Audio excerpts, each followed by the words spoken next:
बिस्मिल्लाहिर्रहमानिर्रहीम। मैं हूं आरिफ हमीद भट्टी और आप देख रहे हैं आरिफ हमीद भट्टी यूट्यूब चैनल। अगर पसंद आए सब्सक्राइब करें, लाइक करें तो हो सकता तो शेयर करें।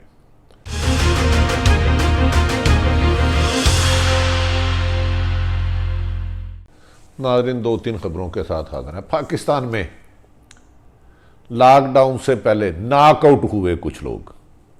लॉकडाउन से पहले नॉकआउट हुए कौन हुए, ये एक बड़ी तवील दास्तान है। तफसीली गुफ्तगू करना फ़िलहाल मुनासिब नहीं।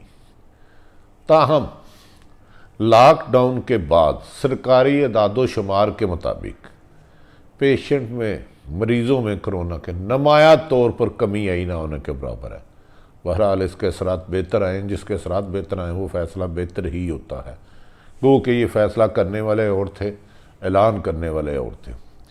दूसरी तरफ वज़ीर आज़म पाकिस्तान और अपोजिशन के लीडरान शहबाज शरीफ और बिलावल भुट्टो एक दूसरे के आमने सामने हैं। उनका कहना है कि कल वीडियो कॉन्फ्रेंस में वज़ीर आज़म पाकिस्तान ने गैर संजीदगी का मुजाहरा किया और वो तो हमेशा कहते थे मुझे मुकाबला करने की आदत है, मैं हार से सीखता हूँ। उन्होंने अपनी गुफ्तगू की तो हमारी गुफ्तगू भी सीखनी चाहिए।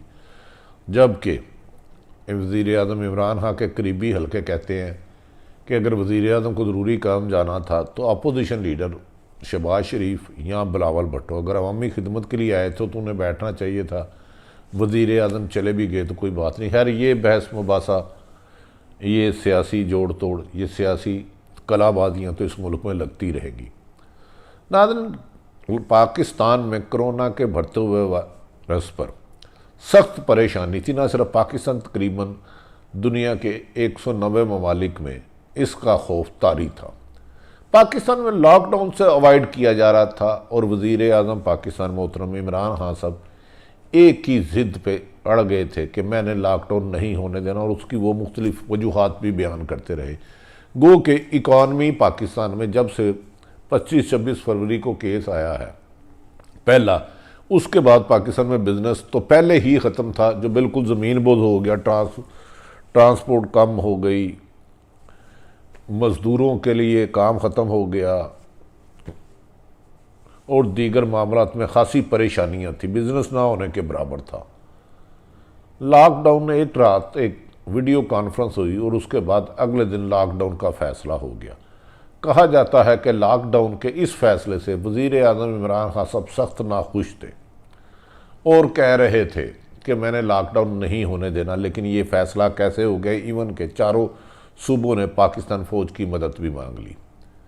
नाज़रीन, एक और अहम खबर जो उसको को अपोजिशन इस वक्त अरूज पे ले जा रही है, जिसमें मोहतरम बिलावल भुट्टो ज़रदारी, मोहतरम शहबाज शरीफ साहब कह रहे हैं कि पाकिस्तान में कोरोना फैलने की असल वजह ताफ्तान बॉर्डर पर कुछ लोगों को निकलवाना है।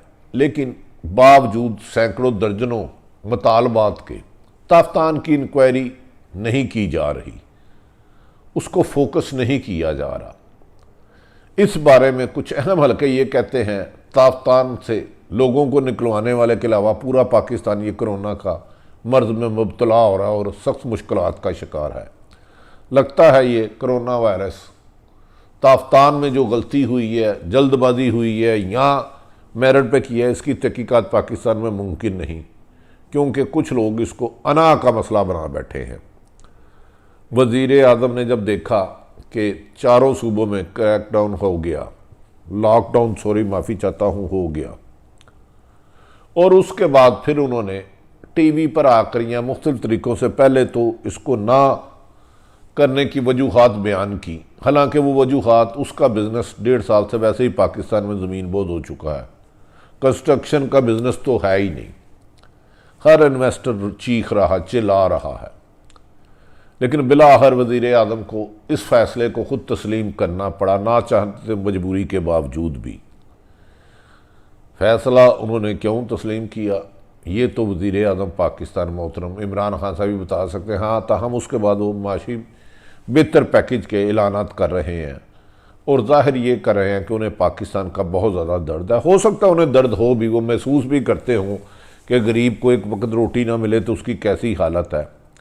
उन्होंने ये भी कहा कि एक कमरे में 5-5 लोग रहते हैं, हो सकता है उन्हें इस लोगों की तकलीफ पर भी एहसास हो, क्योंकि बनी गाला तो सुना है कि बहुत छोटा सा है, तकरीबन एक आधे मोहल्ले में है। तो जो आदमी खुद किसी करब में से गुजर रहा हो तो उसे दूसरों की तकलीफ़ का एहसास होता है। शहबाज शरीफ लंदन की पुरसाइश ज़िंदगी छोड़ कर आए, गो के इधर भी वो छोटे छोटे घरों में रहते हैं। बिलावल साहब का भी घर छोटा है। हमारे सियासतदान, हमारे पाकिस्तान की सूरत हाल नाज़रीन उस वक़्त मुमकिन होगी हुकूमत मोहतरम इमरान खान साहब की हो, जरदारी साहब की हो, नवाज शरीफ की हो, जब हमारे आवाम के लिए जो हस्पताल है, हमारे हुक्मरान उन हस्पतालों से इलाज कराए। हमारे बच्चों के लिए जहाँ तालीम है, हमारे हुक्मरान वहाँ से तालीम हासिल करें। जो सवारी हमें मौसर है वो हमारे हुक्मरानों को हो। जो रूल ऑफ लॉ, आइन और कानून की जितनी पासदारी हम पे की जाती है इतनी हुक्मरानों से हो, उस दिन पाकिस्तान तरक्की के रास्ते पे गमजान होगा। वरना उसके अलावा जैसे चलता आ रहा चलता ही रहेगा। हुक्मरानों की नेम प्लेटें बदलती रहेंगी, ज़ियाउल हक से इमरान खान साहब तक, नवाज शरीफ से लेके मोहम्मद खान जनेजो तक, जफरुल्लाह जमाली से लेके मोइन कुरैशी तक लोकल और इम्पोर्टेंट प्राइम मिनिस्टर आते रहेंगे और इसी तरह सिलसिला चलेगा। पाकिस्तान में कुछ ब्यूरोक्रेट बहुत ज़्यादा ईमानदार हैं, ये शुरू से ये रेशो रही है, और कुछ करप्ट भी हैं। इसी तरह माशरे के दीगर अदारों में भी है। लॉकडाउन ना करने के बावजूद आज चारों सूबों में पाक फौज आ चुकी है, वो अपने फ़राइज़ अंजाम कर रही है। कहा यह जा रहा है कि कोरोना वायरस से इंशाअल्लाह ताला पाकिस्तान जल्द निजात हासिल कर लेगा। उसके दिन हफ्ते या 1-2 महीने हो सकते हैं या कुछ ज़्यादा हो सकता है, लेकिन इसके असल नुकसान जो माशी तौर पर करप्ट हो गया है, दिवालिया हो गया है, 3-4 माह बाद नजर आएंगे, जिससे निबड़ना हुकूमत के लिए एक बहुत बड़ा चैलेंज होगा। क्या हुकूमत, इमरान खान साहब जो एक अच्छी सोच के मालिक हैं, अपनी इस टीम के साथ इस आने वाले कोरोना वायरस के बाद आने वाले माशी बदहाली के साथ मुकाबला कर पाएंगे? ये बहुत बड़ा इम्तहान होगा।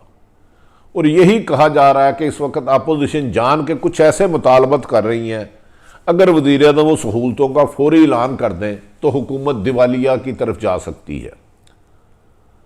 अब इस सारी सूरत हाल में हुकूमत और अपोजिशन अपनी अपनी लेवल पे कोशिश कर रहे हैं और दावा ये कर रहे हैं कि उनसे ज़्यादा आवाम को दर्द किसी को नहीं।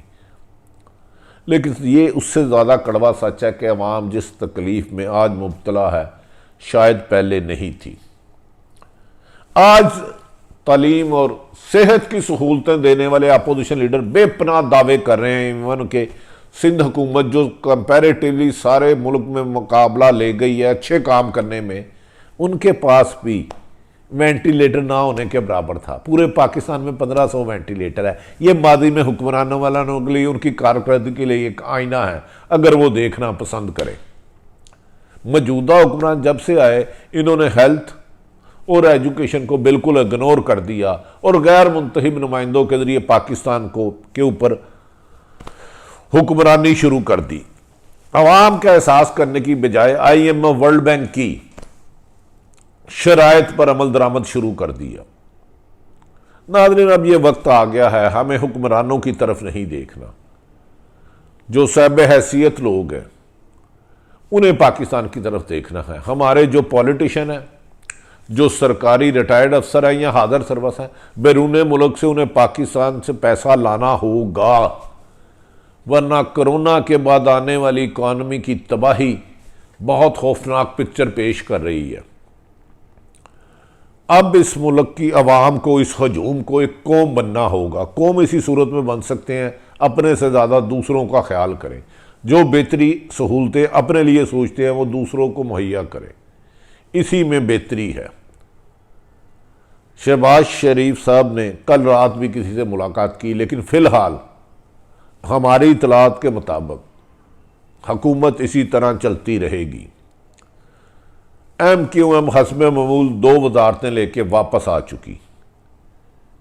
मुस्लिम लीग काफ़ी बज़ाहिर खामोशी का लबादा ओढ़े सो रही है, ताहम हल्के फुल्के मुतालबत कर दिए जाते हैं कि अवाम की बेहतरी के लिए मेडिकल एमरजेंसी की जाए। इस तरह के मुतालबत आते रहते हैं, लेकिन सच ये है इस करोना वायरस ने पूरी दुनिया को इस वबा ने खौफजदा किया। लेकिन पाकिस्तान के चंद रईसे आज़म ख़ानदान, हज़ारों ख़ानदान कह लें या 10,000 20,000 ख़ानदान कह लें, उनकी दौलत पे कोई असर नहीं हुआ।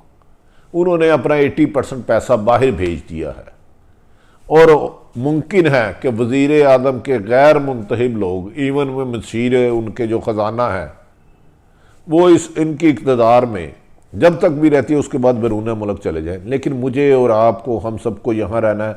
हमारे बड़ों की कब्रें इधर है, हमें सोचना होगा। हुक्मरानों और अपोजिशन की तरफ ना देखें। इस वबा को भगाने के लिए जिद, अना और ईगो को पांव तलो रोन दे, इंसानियत को सीने से लगा लें। नाज़रीन, आरिफ हमीद भट्टी की ये गुफ्तगू पसंद आए तो इसे लाइक करें। इन हालात में ब्यूरोक्रेसी के लिए एक छोटी सी खबर देता जा रहा हूँ। वो मौजूदा हुकूमत को भी थोड़ा सा प्रोटोकॉल दे रहे हैं और उम्मीद जो साहब कर रहे हैं उन्हें ज़्यादा दे रहे हैं। ये वफादारियाँ डिवाइड हो गई हैं। कायदे आज़म ने आखिरी स्पीच में कहा था कि कोई भी आला सरकारी अफसर किसी भी सियासतदान का गलत फैसला, हुक्म मानने का पाबंद नहीं, उसे आइन और कानून के मुताबिक काम करना चाहिए। लेकिन आजकल चंद दयानतदार अफसरों के अलावा, अच्छे अफसरों के अलावा, ज़्यादा गुलामाना जहन के आदमी हैं। इनको भी खुश रखना चाहते हैं और तो को ख्याल कर रहे हैं कि जो आ सकता है उससे भी खुश रखें। लेकिन बहरहाल ये इस माशरे का कल्चर है। अल्लाह ताला हम सबको बेहतरी की तरफ आने की दे। आरिफ हमीद भट्टी की गुफ्तगू अगर आपको पसंद आए इसे सब्सक्राइब करें, इसे लाइक करें, तो हो सकता है शेयर करें। नाज़रीन, अपने इर्द गिर्द रहने वालों का, अपने करीबी रहने वालों को खुशियों देने का बायस बने, किसी को तकलीफ़ ना दें। पाकिस्तान जिंदाबाद।